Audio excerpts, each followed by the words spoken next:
ಬೃಂದಾವನದ ವಾಸಿಗಳೇ, ನಾನಿವತ್ತು ಗೋಮಾತೆಯ ಹಿತಕ್ಕಾಗಿ ಒಂದು ನಿರ್ಧಾರ ಮಾಡಿದ್ದೀನಿ. ಮತ್ತೆ ಆ ನಿರ್ಧಾರ ಏನಂದ್ರೆ, ಇವತ್ತು ಈಗ್ಲಿಂದಾನೇ ನಾವು ಗೋರಾಣಿ ಆಯ್ಕೆ ಮಾಡೋ ಕಾರ್ಯನ ನಿಲ್ಲಿಸ್ತಿದ್ದೀವಿ. ಆದ್ರೆ ಚಿಕ್ಕಪ್ಪ, ಹೀಗ್ ಮಾಡಿದ್ರೆ ನಾವು ಕಾಮಧೇನುಗೆ ನೈವೇದ್ಯ ಇಡೋದು ಹೇಗೆ? ಕಾಮಧೇನುಗೆ ಯಾವಾಗ್ಲೂ ಗೋರಾಣಿ ಹಾಲಿಂದ ಮಾಡಿರೋ ಪಾಯಸನೇ ನೈವೇದ್ಯಕ್ಕೆ ಇಡ್ಬೇಕಲ್ಲ. ಅಣ್ಣ, ಇದಕ್ಕೆ ಪರಿಹಾರನ ನಾನು ಯೋಚನೆ ಮಾಡಿದ್ದೀನಿ. ನಾವು ಬ್ರಜಮಂಡಲದ ಎಲ್ಲ ಮನೆಯಿಂದ ಹಾಲು ತರೋಣ, ಮತ್ತದೇ ಹಾಲಿಂದ ಕಾಮಧೇನು ಮಾತೆ ನೈವೇದ್ಯಕ್ಕೆ ಅವಳಿಗೆ ಪಾಯಸ ಮಾಡೋಣ. ಹೀಗೆ ಉತ್ಸವದಲ್ಲಿ ಎಲ್ಲ ಜೊತೆ ಇದ್ರೆ ಆಗ್ಲೇ ಎಲ್ರೂ ಸುಖವಾಗಿರ್ತೀವಿ. ಯಾಕಂದ್ರೆ ಅಮ್ಮ ಹೇಳ್ತಾಳೆ, ಸರ್ವೇ ಭವಂತು ಸುಖಿನ, ಸರ್ವೇ ಭವಂತು ನಿರಾಮಯ, ಸರ್ವೇ ಭದ್ರಾಣಿ ಪಶ್ಯಂತು ಮಾ ಕಶ್ಚಿತ್ ದುಃಖ ಭಾಗ ಭವೇತ್. ಅಂದ್ರೆ ಎಲ್ರೂ ಸುಖವಾಗಿರ್ಲಿ, ಆರೋಗ್ಯವಾಗಿರ್ಲಿ, ಎಲ್ರೂ ಬೇರೆಯವರನ್ನ ಒಳ್ಳೆ ದೃಷ್ಟಿಲ್ ನೋಡ್ಲಿ, ಇನ್ನೊಬ್ರಿಗೆ ನೋವು ಕೊಡದೇ ಇರ್ಲಿ.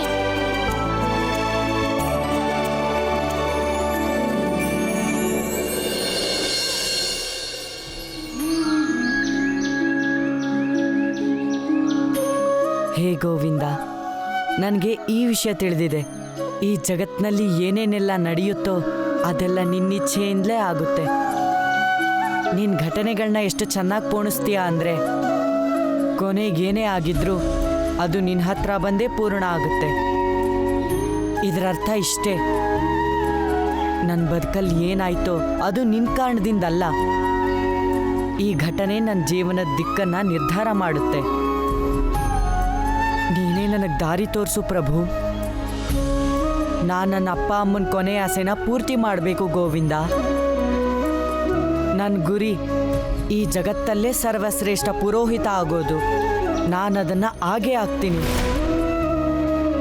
ಅಣ್ಣ ಅಣ್ಣ ಅಣ್ಣ, ಹಸ್ವಾಗ್ತಿದೆ. ಹಾ ಅಣ್ಣ, ನಮ್ಮ ಹತ್ರ ತಿನ್ನೋದಕ್ಕೇನೂ ಇಲ್ಲ. ನೀನು ಶಿಕ್ಷಣ ಪಡೆಯೋದು ಹೇಗೆ? ನೀನ್ ಪುರೋಹಿತ ಹೇಗಾಗ್ತ್ಯಾ? ನಾನು ಪುರೋಹಿತ ಯಾಕಾಗೋದಿಲ್ಲ? ನಮ್ಮ ಗೋವಿಂದ ಇದಾನಲ್ಲ ನಮ್ಮ ಜೊತೆ.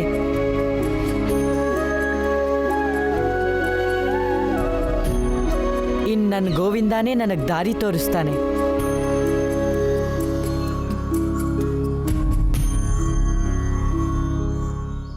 ನೀನ್ ಯಾರಂತ ನನ್ಗೆ ಗೊತ್ತಾಯ್ತು. ನನ್ನ ಪಾರ್ಶಲ, ನನ್ನ ಗೆಳೆಯ, ನಿನ್ ನೋವು ಏನಂತ ನನ್ಗೆ ತಿಳಿತು. ನೀನ್ ಮಾಡಿರೋ ಶಪಥ ಖಂಡಿತ ಪೂರ್ತಿ ಆಗುತ್ತೆ. ನೀನ್ ಹಾಗೆ ಆಗ್ತೀಯ, ಈ ಜಗತ್ತಲ್ಲೇ ಸರ್ವಶ್ರೇಷ್ಠ ಪುರೋಹಿತ. ಆದ್ರೆ ಈಗ ನೀನು ಯಾವ ವ್ಯವಸ್ಥೆನ ಎದುರಿಸ್ತೀಯೋ ಅದು ತನ್ನ ರಚನೆಯಲ್ಲಿ, ರೂಢಿಯಲ್ಲಿ ಆ ವ್ಯವಸ್ಥೆಯಾದರೂ ಹೋರಾಡೋಕೆ, ಅದನ್ನ ತಿದ್ದೋದಕ್ಕೆ ನನ್ಗೆ ನಿನ್ನ ನೆರವು ಬೇಕಾಗತ್ತೆ. ಗೊಲ್ಲ, ಕಾಮಧೇನುವಿಗೆ ನೈವೇದ್ಯ ಸಿದ್ಧಾಯ್ತು. ಹಾರಾದೆ ಬಂದೆ. ನೀನ್ ನನ್ನ ಪರಮ ಭಕ್ತ ಅಲ್ವಾ? ಒಂದು ಮಾತನ್ನ ನೆನ್ಪಿಟ್ಕೋ, ಯಾವತ್ತೂ ನಿನ್ ಕೆಲ್ಸದಿಂದ ಹಿಂದೆ ಸರಿಬೇಡ. ನಾನ್ ನಿನ್ ಜೊತೆ ಇದ್ದೀನಿ, ಮತ್ತೆ ಮುಂದೇನೂ ನಿನ್ ಜೊತೆ ಇರ್ತೀನಿ.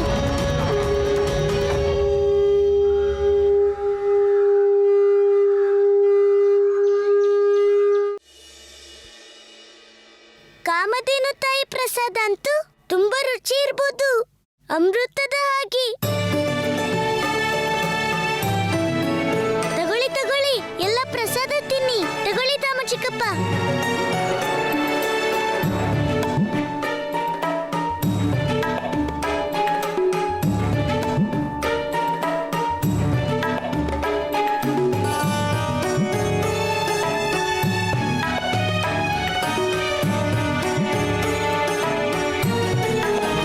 ನಿಲ್ಲಿ ಅಲ್ಲೇ.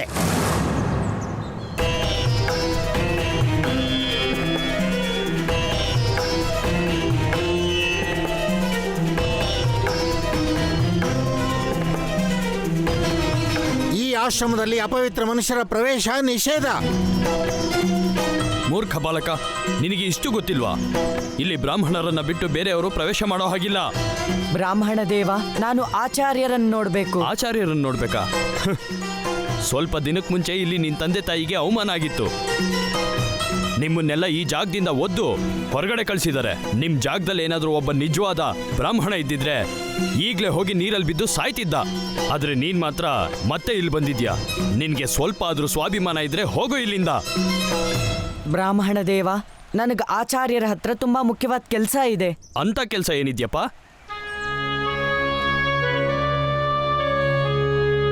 ಇದು ನನ್ನ ತಂದೆ ತಾಯಿ ಬರ್ದಿರೋ ಅಂತಿಮ ಸಂದೇಶ. ಇದನ್ನ ಆಚಾರ್ಯರಿಗೆ ಕೊಡಬೇಕು. ನಿಲ್ಲು, ಕೆಳಗಿಡು ಅದನ್ನ.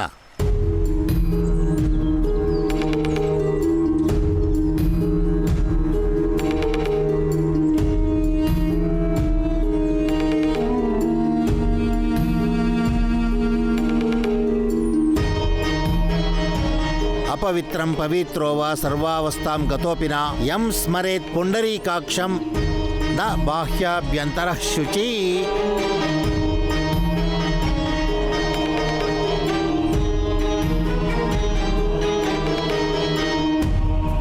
ಸರಿ, ಇಲ್ಲೇ ನಿಂತ್ಕೋ.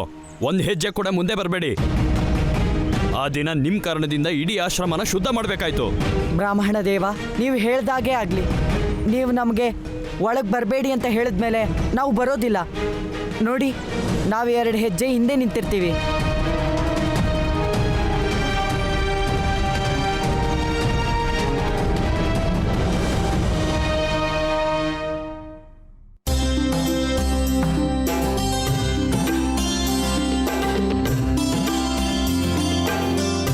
ಸತ್ಯವಾಗ್ಲೂ ಕೃಷ್ಣ, ತುಂಬಾ ರುಚಿಯಾದ ಪ್ರಸಾದ. ನೋಡಿ ನೋಡಿ ವೃಂದಾವನದವರೇ, ನಮ್ ಗೆಳೆಯನ್ ಮೂರ್ತಿ. ನೋಡಿ ನೋಡಿ ವೃಂದಾವನದವರೇ, ನಮ್ ಗೆಳೆಯನ್ ಮೂರ್ತಿ.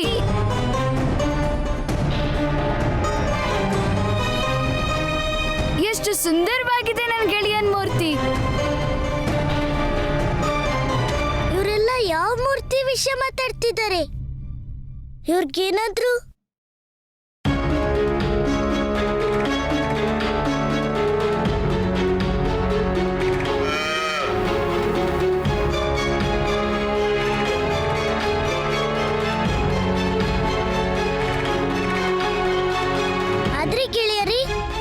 ಪ್ರತಿಮೆ ವಿಷಯನ ಯಾರು ಹೇಳಿದ್ದು?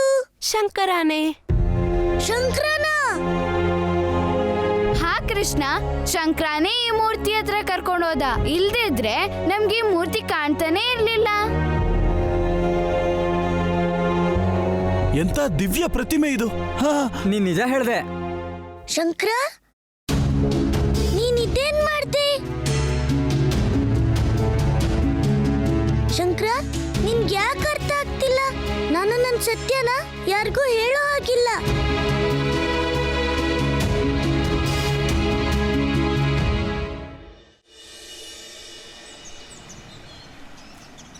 ಬಾಲಕ, ನಿನ್ನ ಈ ಉದ್ದಟತನದಿಂದಾನೇ ನಿನ್ನ ತಂದೆ ತಾಯಿ ಜಲಸಮಾಧಿಯಾದ್ರು. ಯಾಕಂದ್ರೆ ನೀನು ಶಾಸ್ತ್ರಗಳಿಗೆ ಅವಮಾನ ಮಾಡ್ದೆ, ಜ್ಞಾನಕ್ಕೆ ಅವಮಾನ ಮಾಡ್ದೆ, ವಿದ್ಯೆಗೆ ಅವಮಾನ ಮಾಡ್ದೆ. ಇಲ್ಲ ಆಚಾರ್ಯರೇ, ನನ್ನ ಅಪ್ಪ ಅಮ್ಮ ನನ್ನ ಉದ್ದಟತನಕ್ಕೆ ಜಲಸಮಾಧಿ ಆಗ್ಲಿಲ್ಲ. ನನಗೆ ಶಿಕ್ಷಣ ಸಿಗ್ಲಿ ಅಂತ ಜಲಸಮಾಧಿ ಆದ್ರು. ಅವ್ರ ಮಗನಿಗೆ ಉಪನಯನ ಸಂಸ್ಕಾರ ಆಗ್ಲಿ ಅಂತ ಅವರು ಜಲಸಮಾಧಿ ಆದ್ರು. ಅವ್ರ ಮಗ ಬ್ರಾಹ್ಮಣರ ಜೊತೆಲಿ ಕೂತ್ಕೊಳ್ಳೋ ಹಾಗಾಗ್ಬೇಕು, ಅದಕ್ಕೆ ಜಲಸಮಾಧಿ ಆದ್ರು. ಆಚಾರ್ಯರೇ, ಇಂಥ ತಂದೆ ತಾಯಿ ಮಗ ಆಗಿದ್ದು ನನಗೆ ಗರ್ವದ ವಿಷಯ. ಮಕ್ಕಳಿಗಾಗಿ ತಮ್ಮ ಜೀವನೇ ತ್ಯಾಗ ಮಾಡೋರ್ಗಿಂತ ದೊಡ್ಡ ತ್ಯಾಗಿ ಇನ್ಯಾರಿಲ್ಲ. ಅವತ್ತು ನನ್ನ ಉಪನಯನ ಸಂಸ್ಕಾರ ಆಗಿದ್ದಿದ್ರೆ ಇವತ್ತು ನನ್ನ ಅಪ್ಪ ಅಮ್ಮ ಜೀವಂತ ಇರ್ತಿದ್ರು. ನೀನ್ ಏನ್ ಹೇಳಕ್ ಹೊರಟಿದ್ಯಾ ಸುಧಾಮ? ಆಚಾರ್ಯರೇ, ನಾನಿಲ್ಲಿಗೆ ನನ್ನ ತಂದೆ ತಾಯಿ ಕೊನೆ ಆಸೆನ ಪೂರ್ತಿ ಮಾಡೋಕ್ ಬಂದಿದ್ದೀನಿ. ಬಾಲಕ ಸುಧಾಮ, ನಿನ್ ತಂದೆ ತಾಯಿ ಸಾವಿಂದ ನನ್ಗೂ ಬೇಸರ ಆಗಿದೆ. ನನ್ ಪೂರ್ತಿ ಸಹಾನುಭೂತಿ ಇದೆ ನಿನ್ಗೆ. ನಾನು ಬಯಸ್ತೀನಿ ನೀನು ಶಿಕ್ಷಣ ಪಡ್ಕೊಳ್ಳಿ, ಪುರೋಹಿತ ಆಗ್ಲಿ ಅಂತ. ಆದ್ರೆ ನೀನು ಅರ್ಧ ಬ್ರಾಹ್ಮಣ ಅಷ್ಟೇ. ಯಾಕಂದ್ರೆ ನಿನ್ ತಾಯಿ ಬ್ರಾಹ್ಮಣಳಲ್ಲ.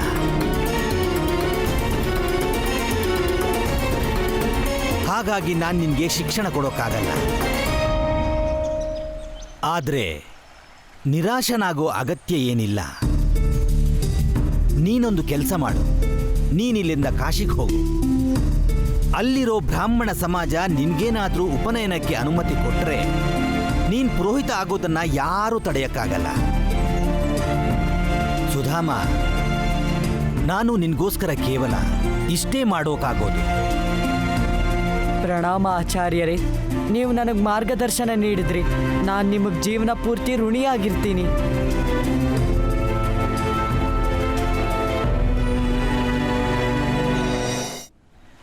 ಸುಧಾಮ,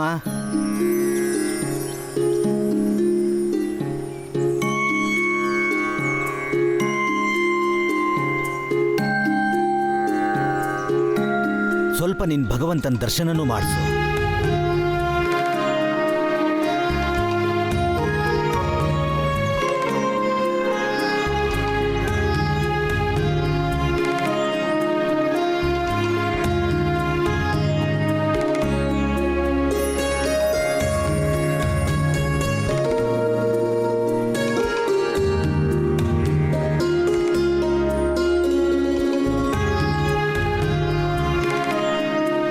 ಸುಧಾಮ, ಯಾಕೆ ಹೀಗಾಗ್ತಿದೆ ಗೊತ್ತಿಲ್ಲ.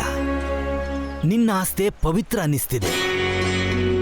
ಇವನು ಯಾರೇ ಆಗಿದ್ರು, ಎಲ್ಲೇ ಇದ್ರು, ನನಗನ್ನಿಸ್ತಾ ಇದೆ ಇವನೇ ಭಗವಂತ.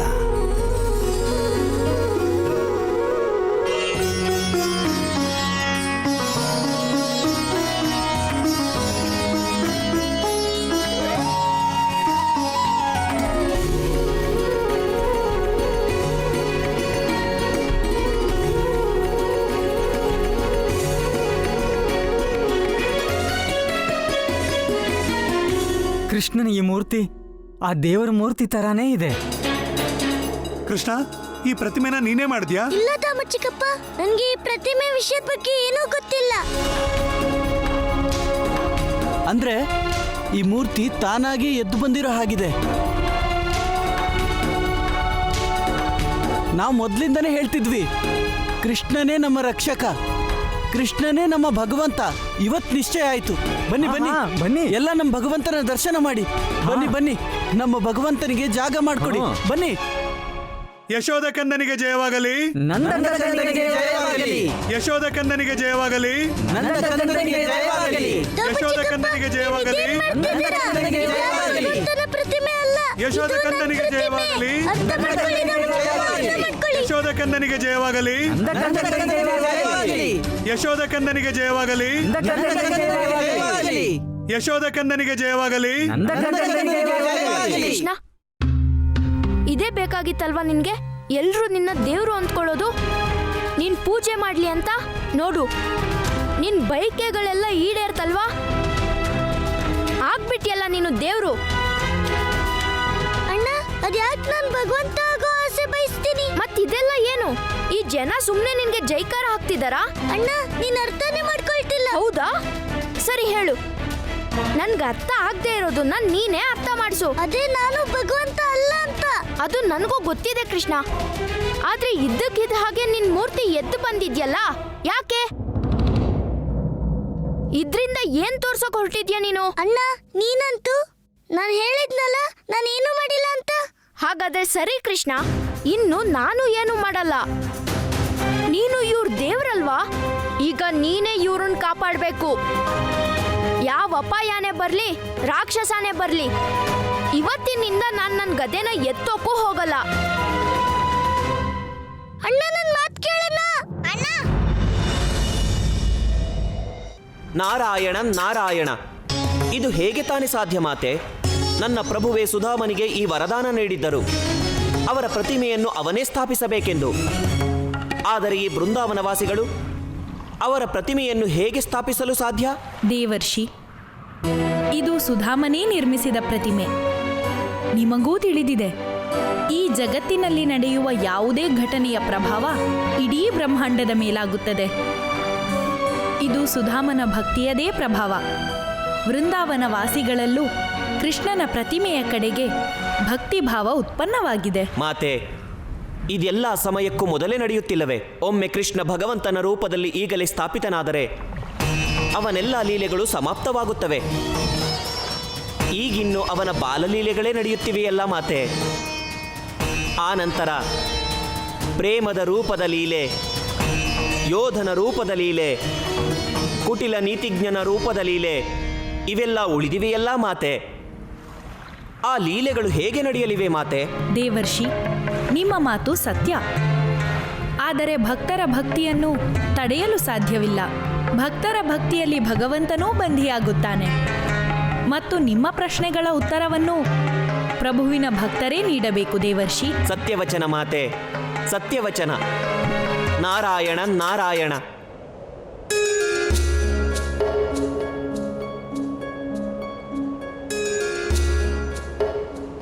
ಅಣ್ಣ, ನನಗೆ ತುಂಬ ಬಾಯಾರಿಕೆ ಆಗ್ತಿದೆ ಅಣ್ಣ. ತಂಗಿ, ಇಲ್ಲಿ ಎಷ್ಟು ದೂರ ನೋಡಿದ್ರು ಎಲ್ಲೂ ನೀರೇ ಕಾಣಿಸ್ತಿಲ್ಲ.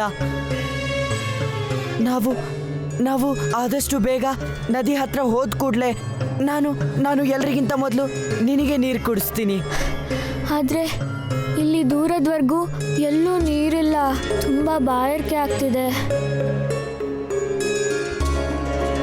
ಸರಿ, ನಾನೇನಾದರೂ ಮಾಡ್ತೀನಿ. ಗೋವಿಂದ ಮನಸ್ಸು ಮಾಡಿದ್ರೆ ನಾವು ಖಂಡಿತ ನೀರು ಕುಡಿತೀವಿ. ಸರಿನಾ? ನಡಿ.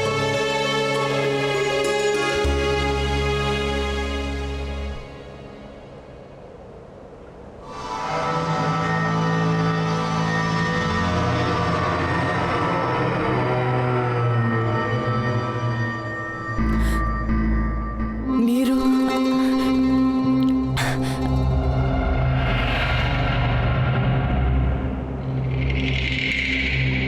ನೀರು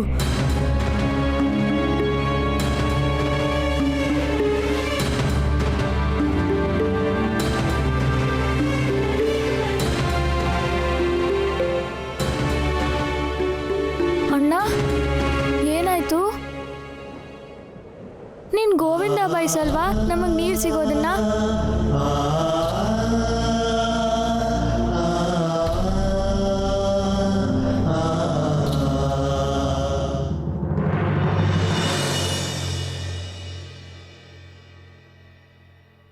ರಾಧಿ, ಅಣ್ಣ ಅಂತೂ ಕೋಪ ಮಾಡ್ಕೊಂಡ. ಈಗ ನೀನ್ ಮಾತ್ರ ನನ್ಗೆ ಸಹಾಯ ಮಾಡ್ಬೋದು. ಅರ್ಥ ಮಾಡಿಸು ಎಲ್ರಿಗೂ ನಾನ್ ಭಗವಂತ ಅಲ್ಲ ಅಂತ. ಗುಲ್ಲ, ಈ ಜನರನ್ನ ನೋಡ್ತಿದ್ರೆ ನನಗೆ ಅನ್ನಿಸ್ತಿಲ್ಲ ಅರ್ಥ ಮಾಡ್ಕೋತಾರೆ ಅಂತ. ಆದ್ರೂ ನಾನು ನೀನ್ ಹೇಳ್ತಿದ್ಯಾ ಅಂತ ಒಂದ್ಸಲ ಪ್ರಯತ್ನ ಮಾಡ್ತೀನಿ. ನಂದ ಕಂದನಿಗೆ ಜಯವಾಗಲಿ. ಯಶೋದೆ ಕಂದನಿಗೆ ಜಯವಾಗಲಿ. ದಾಮ ಚಿಕ್ಕಪ್ಪ, ಇದೇನಾದ್ರೂ ಕಂಸ ಮಾಡಿರೋ ಉಪಾಯ ಆಗಿದ್ರೆ, ಅವನೇನಾದ್ರೂ ಈ ಮೂರ್ತಿಯೊಳಗೆ ರಾಕ್ಷಸನ್ ಕಳ್ಸಿದ್ರೆ? ಇಲ್ಲ ರಾಧೆ ಪುಟ್ಟಿ, ಇವತ್ತು ನಾವು ನಿನ್ನ ಮಾತನ್ನು ಕೇಳೋದೇ ಇಲ್ಲ. ನಾವು ಸಾಕ್ಷಾತ್ ಭಗವಂತನ ದರ್ಶನ ಮಾಡಿದೀವಿ. ಅಷ್ಟೇ ಅಲ್ಲ, ಭಗವಂತ ಭೂಮಿ ಮೇಲೆ ಅವತಾರ ಎತ್ತಿದ್ದನ್ನು ನೋಡ್ತಿದ್ದೀವಿ. ಇನ್ನಾವು ನಮ್ಮ ಭಗವಂತನ ಮಂದಿರದಲ್ಲಿ ಸ್ಥಾಪನೆ ಮಾಡೇ ಮಾಡ್ತೀವಿ. ಯಶೋದೆ ಕಂದನಿಗೆ ಜಯವಾಗಲಿ. ನಂದ ಕಂದನಿಗೆ ಜಯವಾಗಲಿ. ದಮ್ಮು ಚಿಕ್ಕಪ್ಪ, ನಿಮ್ಮೆಲ್ರ ಕೃಷ್ಣ, ನಾನು ಕೃಷ್ಣ, ಯಾವ ಭಗವಂತನೂ ಅಲ್ಲ. ನನ್ನ ಭಗವಂತನಾಗ್ ಮಾಡಿ ನಿಮ್ಮಿಂದ ದೂರ ಯಾಕೆ ಮಾಡ್ತಿದ್ದೀರಾ? ಇಲ್ಲ ಕೃಷ್ಣ, ಇದೇ ಸತ್ಯ. ನೀನ್ ನಮ್ಮ ರಕ್ಷಕನೂ ಹೌದು, ನಮ್ಮ ಭಗವಂತನೂ ಕೂಡ. ಜಗತ್ನಲ್ಲಿ ಇದೇ ಮೊದಲನೇ ಸಾರಿ ಹೀಗಾಗ್ತಿರೋದು. ಭಗವಂತ ಮಂದಿರದಲ್ಲೂ ಇರ್ತಾನೆ, ಮತ್ತೆ ಮನೇಲೂ ಕೂಡ. ಯಶೋದೆ ಕಂದನಿಗೆ ಜಯವಾಗಲಿ. ಯಶೋದೆ ಕಂದನಿಗೆ ಜಯವಾಗಲಿ. ಯಶೋದೆ ಕಂದನಿಗೆ ಜಯವಾಗಲಿ.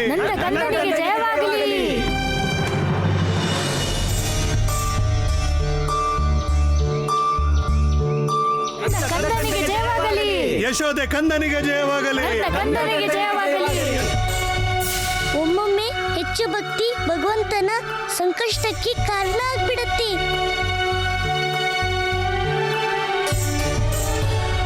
ಶಂಕರ, ನಿನ್ಗೆ ನನ್ನ ಪ್ರತಿಮೆ ವಿಷಯದ ಬಗ್ಗೆ ಜನರಿಗೆ ಹೇಳೋ ಅವಶ್ಯಕತೆ ಏನಿತ್ತು? ಏನ್ ಹೇಳ್ತೀನಿ ನೀನು ಉದ್ಧಾರ ಮಾಡ್ಬೇಕಾ? ನಿಂತ್ಕೋ, ನಾನು ಈಗಲೇ ನೀನು ಉದ್ಧಾರ ಮಾಡ್ತೀನಿ. ನಿಂತ್ಕೋ ಅಲ್ಲೇ. ಕಂದ ಕಂದ ಯಾಕೆ ಓಡ್ತಿದ್ಯಾ ಶಂಕರನ್ ಹಿಂದೆ? ಅಮ್ಮ ಇವನ್ ತುಂಟಾಟ ದಿನದಿಂದ ದಿನಕ್ಕೆ ಜಾಸ್ತಿ ಆಗ್ತಿದೆ. ಏನಂದೆ? ಅಮ್ಮಂಗೂ ಹೇಳ್ತೀಯಾ? ಇರು ಶಂಕರ, ನಿನ್ ತುಂಟಾನೆ ಎಲ್ಲ ಬಿಡಿಸ್ತೀನಿ. ಕಂದ ಏನ್ ಮುಚ್ಚಿಡ್ತಿದ್ಯಾ ಅಮ್ಮನಿಂದ? ಹೇಳು. ಏನಿಲ್ಲ ಅಮ್ಮ. ಏಯ್ ಕಂದ ಕಂದ ನಂದ್ರಾಣಿ, ನಂದ್ರಾಣಿ, ನಂದ್ರಾಣಿ, ಬಹಳ ಶುಭ ಸಮಾಚಾರ ಇದೆ. ನಮ್ಮ ಕೃಷ್ಣನ ಪ್ರತಿಮೆ ಸಿಕ್ಕಿದೆ. ಮತ್ತೆ ಈಗೆಲ್ಲರೂ ಕೃಷ್ಣನ ಭಗವಂತ ವಿಷ್ಣು ರೂಪದಲ್ಲಿ ಸ್ಥಾಪನೆ ಮಾಡೋದಕ್ಕೆ ಮಂದಿರಕ್ಕೆ ಹೊರಟಿದ್ದಾರೆ.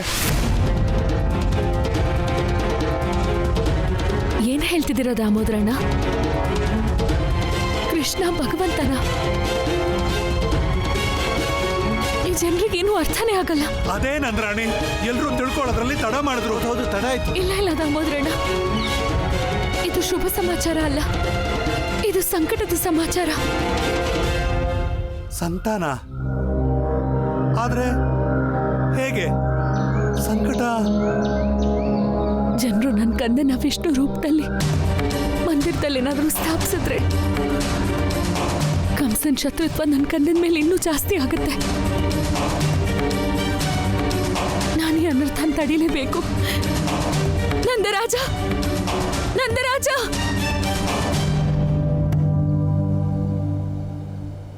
ಸುಮ್ನಿರು. ಗೋವಿಂದ ಹಾಗ್ಯಾಕೆ ಬಯಸ್ತಾನೆ? ಅವನು ಎಲ್ರಿಗೂ ಸಹಾಯ ಮಾಡ್ತಾನೆ. ಮತ್ತೆ ನಮಗ್ ಸಹಾಯ ಯಾಕೆ ಮಾಡ್ತಿಲ್ಲ? ಇಲ್ಲಮ್ಮ, ಒಂದು ವೇಳೆ ಅಗತ್ಯ ಬಿದ್ದರೆ ನನ್ನ ಗೋವಿಂದ ಬಂದು ಖಂಡಿತ ನಮಗೆ ಸಹಾಯ ಮಾಡ್ತಾನೆ. ನಡಿಯಮ್ಮ ಸುಧಾ.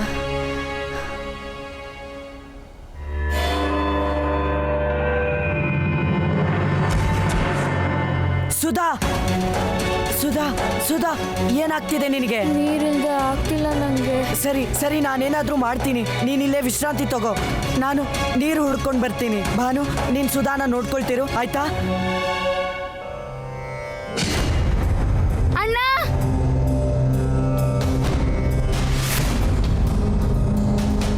ಸುಧಾ, ಏಳು ಸುಧಾ, ಏಳು. ಏನಾಯ್ತು ನಿಂಗೆ? ಏಳು ಸುಧಾ.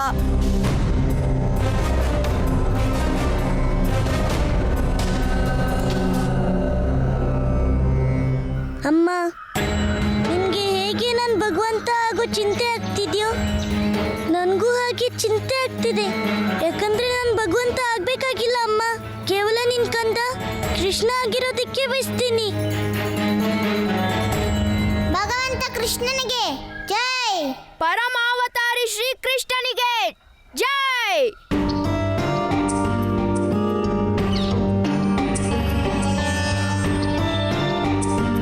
ಪ್ರಭು, ಶಂಕರನ್ ಜೊತೆಗೆ ನಮ್ಮನ್ನು ಉದ್ಧಾರ ಮಾಡು. ಈ ಅಣ್ಣ ಮತ್ತೆ ರಾಧೆಗೆ ಏನಾಗಿದೆ? ಪ್ರಭು, ನಾವು ನಿಮ್ಗೆ ಶರಣಾಗಿದ್ದೀವಿ, ನಮ್ ಕಲ್ಯಾಣ ಮಾಡಿ. ರಾಧೆ, ನನ್ ಗೊತ್ತಿದೆ, ನಿನ್ಗೆ ಕೇವಲ ನಿನ್ ಭಾಷೆಯಲ್ಲೇ ಅರ್ಥ ಮಾಡ್ಸೋಕ್ಕಾಗದು. ಭಕ್ತರೇ, ಭಗವಂತ ಅಂತೂ ತನ್ನ ಭಕ್ತರ ಒಂದೇ ಕರೆಗೆ ಅವರೆಲ್ಲ ದುಃಖ ದೂರ ಮಾಡೋದಿಕ್ ಬರ್ತಾನೆ. ಹೇಳು ಬಾಲಿಕೆ, ನಿನ್ ಕಷ್ಟಗಳೇನು? ಆದ್ರೆ ಬಾಲಿಕೆ, ನಾನು ನನ್ನ ದಿವ್ಯ ದೃಷ್ಟಿಯಿಂದ ನೋಡ್ತಿದ್ದೀನಿ, ನಿನ್ನಪ್ಪನ ಹತ್ರ 1,00,000 ಹಸುಗಳಿವೆ. ಈಗ ನಿನ್ ಜೀವನದಲ್ಲಿ ಪೂರ್ತಿ ಸಮೃದ್ಧಿ ಇದೆ. ಆದ್ರೆ ನಿನ್ನ ಉದ್ಧಾರದ ಅವಶ್ಯಕತೆ ಏನಿದೆ ಗೊಲ್ಲ? ನಿನ್ಗೇನಾಗೋಗಿದೆ? ನಾನು ನಿನ್ನ ಪ್ರಭು ಅಂದಿದ ತಕ್ಷಣ ನೀನ್ ನನಗೆ ಪ್ರವಚನ ಕೊಡ್ತಿದ್ಯಾ? ಬಾಲಿಕೆ, ನಾನು ಪರಮಾವತಾರಿ ಶ್ರೀಕೃಷ್ಣ, ಯಾರ ಗೊಲ್ಲ ಅಲ್ಲ. ನನ್ನ ಗುರ್ತಿಸೋದ್ರಲ್ಲಿ ನಿನ್ನಿಂದ ಏನೋ ತಪ್ಪಾಗಿದೆ. ಕೇಳು ಬಾಲಿಕೆ, ಜೀವನದಲ್ಲಿ ಸತ್ಯದ ಮಾರ್ಗನ ಆಯ್ಕೆ ಮಾಡ್ಕೊಳ್ಳೋರೆ ಉದ್ಧಾರ ಆಗೋದು. ಇಲ್ದಿದ್ರೆ ಈ ಮೃತ್ಯು ಲೋಕದಲ್ಲಿ ಜನ್ಮ ಜನ್ಮಾಂತರದ ಬಂಧನದಲ್ಲಿ ಮುಕ್ತಿ ಸಿಗೋದಿಲ್ಲ. ಕೃಷ್ಣ, ನೀನ್ ಇದ್ಯಾವ ಅರಿವು ಹಂಚ್ತಿದ್ಯಾ? ಎಲ್ಲಿಂದ ಕಲ್ತೆ ಇದೆಲ್ಲ? ರೋಹಿಣಿ ನಂದನ ಬಲರಾಮ, ನೀನ್ ಮರ್ತೋದ್ಯಾ? ನಾನು ಕೇವಲ ಕೃಷ್ಣ ಅಲ್ಲ, ನಾನಂತೂ ವಿಷ್ಣುವಿನ ಅವತಾರ, ಪರಮಾವತಾರಿ ಶ್ರೀಕೃಷ್ಣ. ಮತ್ತೆ ನಾನು ಏನು ಹೇಳ್ತೀನೋ ಅದು ಪರಮ ಸತ್ಯನೇ. ಆದ್ರೆ ನಿನ್ಗೆ ಉದ್ಧಾರದ ಅವಶ್ಯಕತೆ ಏನಿಲ್ಲ ರೋಹಿಣಿ ನಂದನ ಬಲರಾಮ, ಯಾಕಂದ್ರೆ ನೀನು ಪರಮಾವತಾರಿ ಶ್ರೀಕೃಷ್ಣನ ಕಾರ್ಯದ ಸಹಭಾಗಿಯಾಗಿದ್ಯಾ. ಮತ್ತೆ ಯಾರು ನನ್ನ ಸಹಾಯ ಮಾಡ್ತಾರೋ ನಾನು ಅವರನ್ನ ನನ್ನ ಶರಣಕ್ಕೆ ಸ್ವೀಕರಿಸ್ತೀನಿ. ನಾರಾಯಣ ನಾರಾಯಣ, ಇದೇನು ಮಾತೆ? ಪ್ರಭು ಎಲ್ಲರ ಸಮ್ಮುಖದಲ್ಲೇ ತನ್ನ ಸತ್ಯ ತಿಳಿಸಿದ. ನಾನು ಹೇಳಿದ್ದೆನಲ್ಲ ದೇವರ್ಷಿ, ಒಮ್ಮೊಮ್ಮೆ ಭಗವಂತನು ಭಕ್ತರಿಗೆ ವಿವಶನಾಗಬೇಕಾಗುತ್ತದೆ. ಅವರ ಭಕ್ತರು ಇದರ ಹೊರತಾಗಿ ಯಾವ ಮಾರ್ಗವನ್ನೂ ನೀಡಲಿಲ್ಲ. ಆ ಕಾರಣದಿಂದ ಕೃಷ್ಣನು ಎಲ್ಲರ ಎದುರು ತನ್ನ ಸತ್ಯವನ್ನು ಸ್ವೀಕರಿಸಬೇಕಾಯಿತು. ನಿನ್ಗೆ ಅರ್ಥ ಆಯ್ತಾ ರೋಹಿಣಿ ನಂದನ? ಅಣ್ಣ, ನಂಗನ್ನಿಸ್ತಿದೆ ಈ ಗೊಲ್ಲಂಗೇನೋ ಆಗೋಗಿದೆ. ಇಲ್ದಿದ್ರೆ ನನ್ ಕೃಷ್ಣ ನಿನ್ನ ನಿನ್ ಹೆಸರಿಂದ ಹೇಗ್ ಕರೆಯೋಕ್ ಸಾಧ್ಯ? ಬಾಲಿಕೆ, ದೇವರು ನಾಮ, ಆಯಸ್ಸು, ಜಾತಿ, ಧರ್ಮ ಮತ್ತೆ ಸಂಬಂಧಗಳನ್ನು ಮೀರಿರುತ್ತಾನೆ. ನನಗೆ ಈಗ ನಿಮ್ ಜೊತೆ ಯಾವ ಸಂಬಂಧನೂ ಇಲ್ಲ. ಗೊಲ್ಲ, ನೀನ್ ನಿಜವಾಗ್ಲೂ ದೇವ್ರೇ ಆಗಿದ್ರು ಆಗ್ಲೂ ನಾನು ಈ ಮಾತನ್ನ ನಂಬೋದಿಲ್ಲ. ನನ್ಗೂ ಮತ್ತೆ ನಿಮ್ಗೂನು ಯಾವ ಸಂಬಂಧನೂ ಇಲ್ಲ. ತಿಳಿತಾ ಗೊಲ್ಲ? ಬಾಲಿಕೆ, ನೀನು ಒಪ್ಪದೇ ಇದ್ರು ಆದ್ರೆ ಸತ್ಯ ಅಂತೂ ಇದೆ. ನನ್ನ ಸಂಬಂಧಗಳನ್ನು ಮೀರಿದವನು ಕೃಷ್ಣ, ನೀನ್ ಹೇಗೋ ಇಷ್ಟೆಲ್ಲ ಹೇಳಿದ್ಮೇಲೆ ಇದನ್ನೂ ಹೇಳ್ಬಿಡು, ನೀನ್ ನನ್ಗೆ ತಮ್ಮ ಅಲ್ಲ ಮತ್ತೆ ನಾನ್ ನಿನ್ಗೆ ಅಣ್ಣ ಅಲ್ಲ ಅಂತ. ರೋಹಿಣಿ ನಂದನ, ನಾನು ಯಾರಿಗೂ ಓಜನಲ್ಲ ಅಥವಾ ಅಗ್ರಜ, ಯಾರ ಬಂಧುವೂ ಅಲ್ಲ, ಸಂಬಂಧಿಯೂ ಅಲ್ಲ. ನಾನು ಕೇವಲ ಭಕ್ತಿಯಿಂದ ದೊರೆಯುತ್ತೇನೆ. ಯಾರು ನನ್ನ ಭಕ್ತಿ, ಪ್ರೇಮ ಮತ್ತೆ ಶ್ರದ್ಧೆಯಿಂದ ಕರೀತಾರೋ ನಾನು ಅವ್ರಿಗೆ ಸುಲಭವಾಗಿ ಸಿಕ್ಬಿಡ್ತೀನಿ. ರಾಧೆ, ಇವ್ನ್ ನಮ್ಗೇನು ಅಲ್ಲ ಅಂದ್ಮೇಲೆ ನಾವ್ ಇಲ್ಲೇನ್ ಮಾಡ್ತಿದೀವಿ? ಬಾ ಇಲ್ಲಿಂದ ಹೋಗೋಣ. ಮೊದಲು ನಾವು ತಿಳ್ಕೊಳ್ಳೋಣ ಈ ಗೊಲ್ಲನ್ ಬುದ್ಧಿ ಎಷ್ಟು ಕೆಟ್ಟಿದೆ ಅಂತ.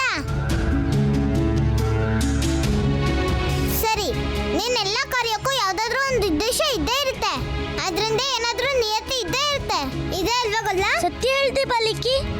ನಾನು ಯಾವಾಗ ಏನೇ ಹೇಳಿದ್ರು ಅದ್ರ ಹಿಂದೆ ಯಾವ್ದಾದ್ರೂ ಕಾರಣ ಇದ್ದೇ ಇರತ್ತೆ. ಎಷ್ಟು ಅಂದ್ರಿ, ನಾನು ನಿಮ್ಮಿಬ್ಬರ ಹತ್ರ ಮಾತಾಡ್ತಿದ್ದೀನಿ, ಅದ್ರ ಹಿಂದೆ ಕೂಡ ಒಂದು ಉದ್ದೇಶ ಇದೆ. ಅಣ್ಣ, ಗೊಲ್ಲಂಗೆ ಮತ್ತೆ ಭ್ರಮಣ ಆಗಿದೆ. ಏನೇನೋ ಮಾತಾಡ್ತಿದ್ದ ನೀನು.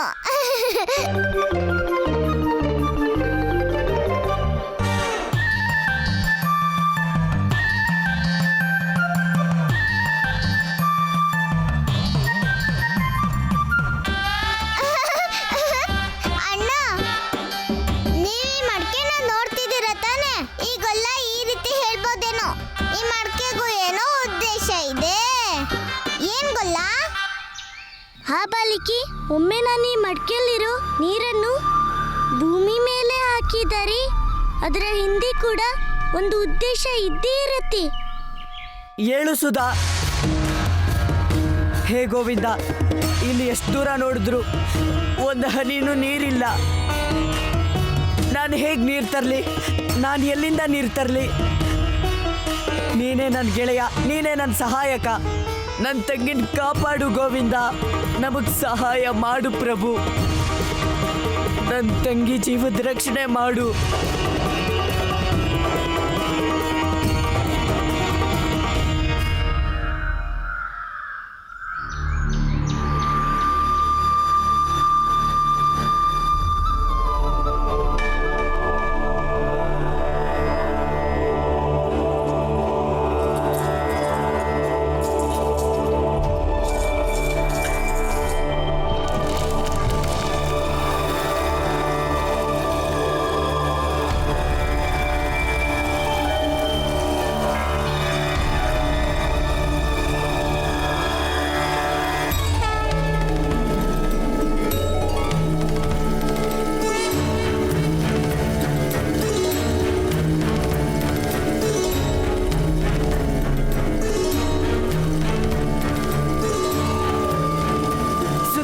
ಸುಧಾ ಏಳು, ನೀರು ಕುಡಿ. ಸುಧಾ, ನೀರು ಕುಡಿ ಸುಧಾ.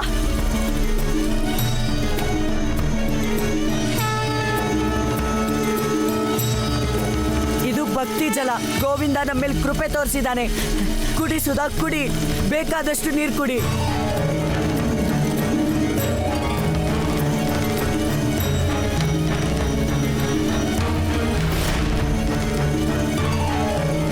ಸುಧಾ ಏಳು, ಸುಧಾ. ಸುಧಾ ಏಳು, ಏಳು ಸುಧಾ. ಸುಧಾ ಏಳು.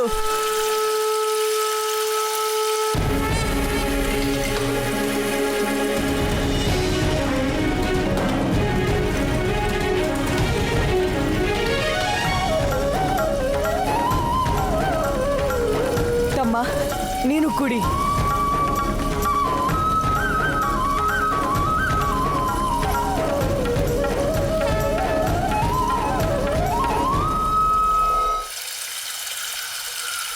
ಅಲ್ಲ, ಈ ನೀರಂತೂ ವ್ಯರ್ಥ ಆಗ್ತಿದೆ. ನನಗಂತೂ ಇದ್ರಲ್ಲಿ ಯಾವ ಉದ್ದೇಶನೂ ಕಾಣ್ತಿಲ್ಲ.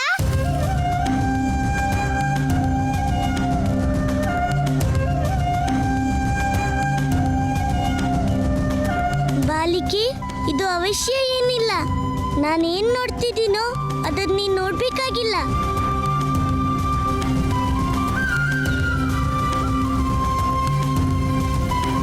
ಹೇ ಗೋವಿಂದ, ಹೇ ಕೃಪಾನಿಧಿ, ನಾನು ಧನ್ಯ ಗೆಳೆಯ. ನಿನ್ನ ಭಕ್ತಿನ ನಂಬಿಕೆನ ನಾಶ ಆಗೋಕ್ ಬಿಡ್ಲಿಲ್ಲ. ನಾನೇ ಧನ್ಯ. ಭಗವಂತ ಕೃಷ್ಣ, ನಾವು ನಿನ್ನ ಲೀಲೆನ ನೋಡಿದ್ವಿ. ನೀನು ನನ್ನ ತಮ್ಮ ಕೃಷ್ಣನೂ ಅಲ್ಲ, ರಾಧೆ ಗೊಲ್ಲನೂ ಅಲ್ಲ ಅನ್ನೋದು ನಮ್ಮಿಬ್ರಿಗೂ ಗೊತ್ತಾಯ್ತು. ಈಗ ನಾವು ಇಲ್ಲಿಂದ ಹೋಗ್ತಿದೀವಿ. ನೀವು ದೇವರಾಗಿದ್ದಕ್ಕೆ ಶುಭಾಶಯ.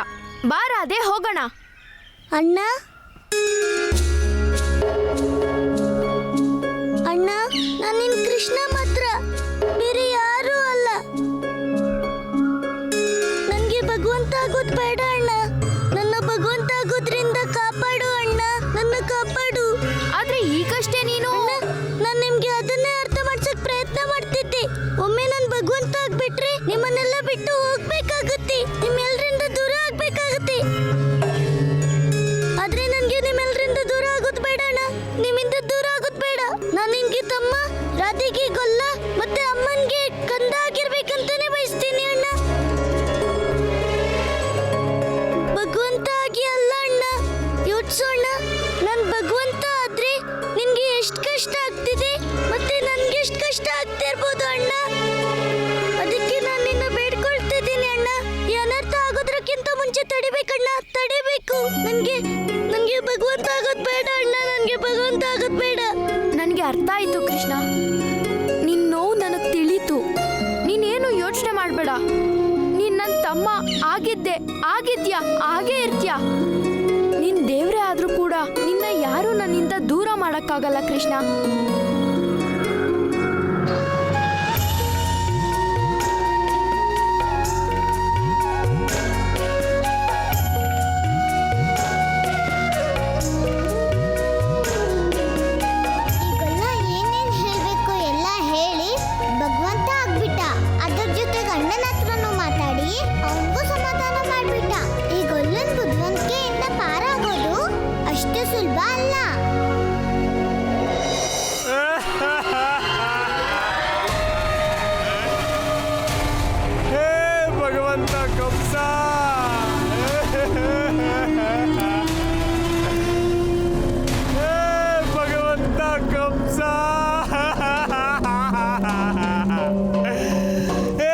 ಏನಾಯ್ತು ಭದ್ರಾಕ್ಷ?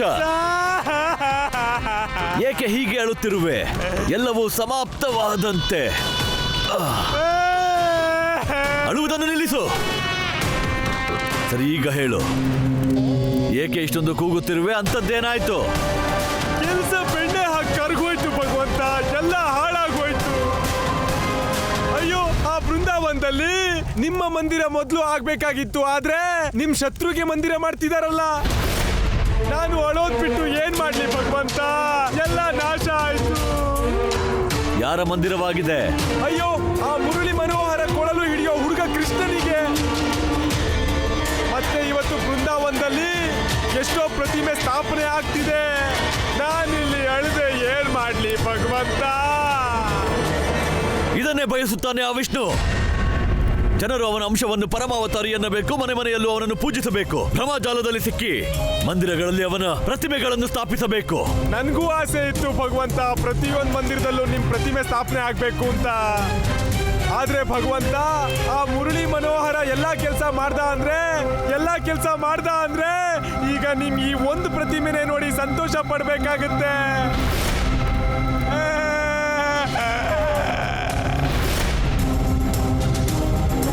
ಅಯ್ಯೋ ಭಗವಂತ, ಈ ಪ್ರೇತನ ಕೊಲ್ಲೋದ್ರಿಂದ ಏನೂ ಆಗಲ್ಲ. ತಡೆಯೋದಾದ್ರೆ ಆ ಬೃಂದಾವನದ ಜನರನ್ನ ತಡೀರಿ. ನಾನಂತೂ ನನ್ನ ಪ್ರಾಣನ ಹತ್ತು ಹೀಗೆ ತ್ಯಾಗ ಮಾಡ್ತೀನಿ. ನನ್ನ ಪರಿಸ್ಥಿತಿ ಇಲ್ಲೇ ಬೆಣ್ಣೆ ಆಗೋಗ್ಲಿ. ಮಿತ್ರ,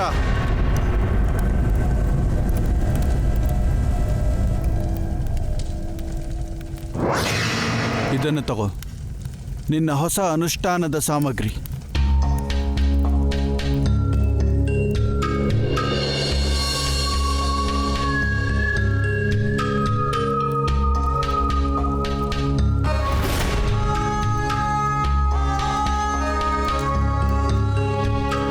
ಭಗವಂತ, ಇದೇನು? ಇದೇ ತಾನೇ ಆ ತಾತಾಥಯ್ಯನ ಪರಿಚಯ. ಏನೆನ್ನುತ್ತಾರೆ? ಆ ನವಿಲುಗರಿಧಾರಿ, ಪೀತಾಂಬರಧಾರಿ, ಮುರಳೀಧರ, ಇವೆಲ್ಲವೂ ಅವನಿಗೆ ಅತ್ಯಧಿಕ ಪ್ರಿಯ ತಾನೆ.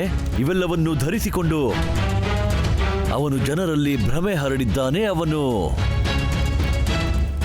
ಆ ಚಕ್ರಧಾರಿಯ ಪರಮಾವತಾರಿ ಎಂದು. ಒಂದು ವೇಳೆ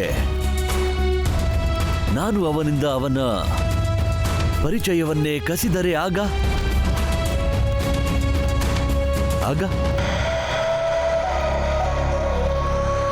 ಅವನು ಎಂದಿಗೂ ಸಿದ್ಧಪಡಿಸಲಾಗದು. ಅವನು ಆ ವಿಷ್ಣುವಿನ ಅಂಶವೆಂದು, ಅವನ ಪರಮಾವತಾರಿ ಎಂದು. ಭಗವಂತ, ನಿಮ್ಮ ಯಾವ ಮಾತು ನನ್ನ ತಲೆಗೆ ಹೋಗ್ಲೇ ಇಲ್ಲ. ತಾಳ್ಮೆ ಇರಲಿ ಭದ್ರಾಕ್ಷ. ಸಮಯಕ್ಕೂ ಮುನ್ನ ಮತ್ತು ಅವಶ್ಯಕತೆಗಿಂತ ಅಧಿಕ ಎಂದು ಯಾರಿಗೂ ಏನೂ ಪ್ರಾಪ್ತವಾಗದು ವತ್ಸ.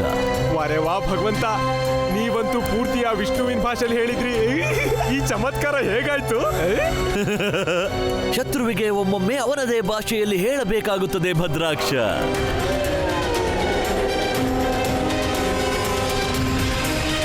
ಶತ್ರು ಯಾವ ಮೋಸ ಮತ್ತು ಬಲದಿಂದಲೂ ಪರಾಜಿತನಾಗದಿದ್ದರೆ ಆಗ ಅವನಿಗೆ ಪ್ರೇಮದ ಭಾಷೆಯಲ್ಲಿ ತಿಳಿಸಬೇಕಾಗುತ್ತದೆ. ಎಷ್ಟು ಬಾರಿ ಹೇಳಿದ್ದೇನೆ ನಿನಗೆ, ಇದೇ ತಾನೇ ಕುಟಿಲ ನೀತಿ.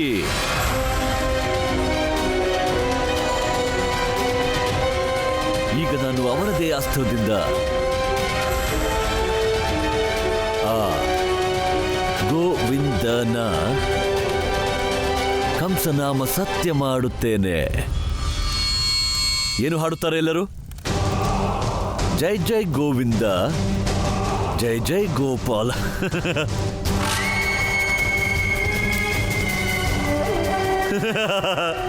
ಜೈ ಜೈ ಗೋವಿಂದ, ಜೈ ಜೈ ಗೋಪಾಲ, ಭಕ್ತರನ್ನೆಲ್ಲ ಕಾಪಾಡೋಗೊಲ್ಲ.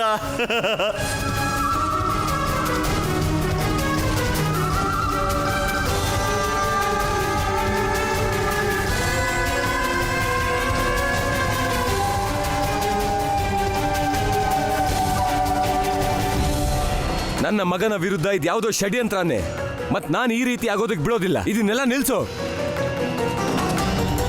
ನಂದರಾಜ, ನನಗೆ ತುಂಬಾ ಚೆನ್ನಾಗಿ ಗೊತ್ತಿದೆ ಇವರನ್ನೆಲ್ಲ ಹೇಗೆ ಎಚ್ಚರಿಸಬೇಕು ಅಂತ.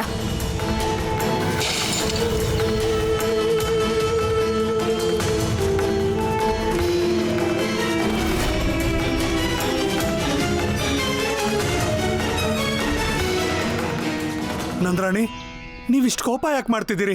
ನಾವು ಕೇವಲ ನಮ್ಮ ಭಗವಂತನ ಪೂಜೆ ಮಾಡ್ತಿದ್ದೀವಿ. ನಿಲ್ಸಿ ಅನರ್ಥಾನ. ನಿಮಗೆಲ್ಲ ಬುದ್ಧಿ ಭ್ರಮಣೆ ಆಗಿದ್ಯಾ? ಯಾಕೆ ಈ ರೀತಿ ನನ್ನ ಕಂದನ್ ಪೂಜೆ ಮಾಡ್ತಿದ್ದೀರಾ? ಇವನು ಕೃಷ್ಣ ಅಲ್ಲ, ನಾವೆಲ್ಲ ನಮ್ಮ ಪ್ರಭುವಿನ ಪೂಜೆ ಮಾಡ್ತಿದ್ದೀವಿ. ನಮ್ಮ ರಕ್ಷಕ, ನಮ್ಮ ಭಗವಂತ. ನನ್ ಕಂದ 4-6 ಬಾರಿ ನಿಮ್ ಜೀವ ಕಾಪಾಡಿದ್ದಕ್ಕೆ ನೀವೆಲ್ಲ ಅವನನ್ನೇ ಭಗವಂತ ಮಾಡಿ ಅವ್ನ್ ಪೂಜೆ ಮಾಡ್ತಿದ್ದೀರಾ?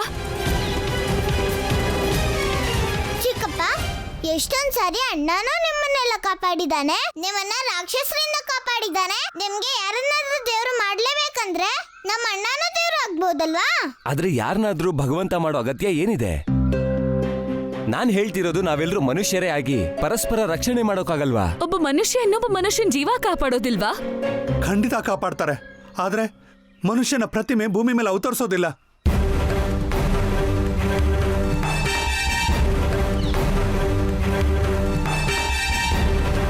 ಏನು? ನನ್ನ ಕಂದನ ಪ್ರತಿಮೆ ಅವತರಿಸ್ತಾ? ಹಾ ನಂದ್ರಾಣಿ, ನಮ್ಮ ಕೃಷ್ಣನ ಪ್ರತಿಮೆ ಅದಾಗೆ ಭೂಮಿ ಮೇಲೆ ಉದ್ಭವ ಆಗಿದೆ.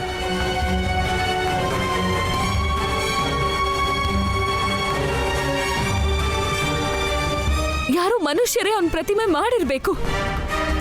ಇದ್ರರ್ಥ ಇದಲ್ಲ. ಅಷ್ಟಕ್ಕೆ ನೀವು ನನ್ನ ಕಂದನ ಭಗವಂತ ಮಾಡೋದು. ನಾನೀ ಅನರ್ಥ ಆಗೋಗ್ಬಿಡೋದಿಲ್ಲ. ನಂದ್ರಾಣಿ, ನೀವು ನಮ್ಮ ಭಗವಂತನ ಪೂಜೆಗೆ ಅಡ್ಡಿ ಮಾಡೋ ಹಾಗಿಲ್ಲ. ಪೂಜೆ ಖಂಡಿತ ಆಗತ್ತೆ. ದಾಮೋದರಣ್ಣ, ಈ ಪೂಜೆ ಯಾವತ್ತಿಗೂ ಆಗೋಕ್ ಸಾಧ್ಯ ಇಲ್ಲ. ಮತ್ತೀ ಪ್ರತಿಮೆ ಇದು ನಾನೀಗ್ಲೇ ಇಲ್ಲಿಂದ ತಗೊಂಡು ಹೋಗ್ತೀನಿ. ಈ ಪೂಜೆ ಖಂಡಿತ ಆಗುತ್ತೆ.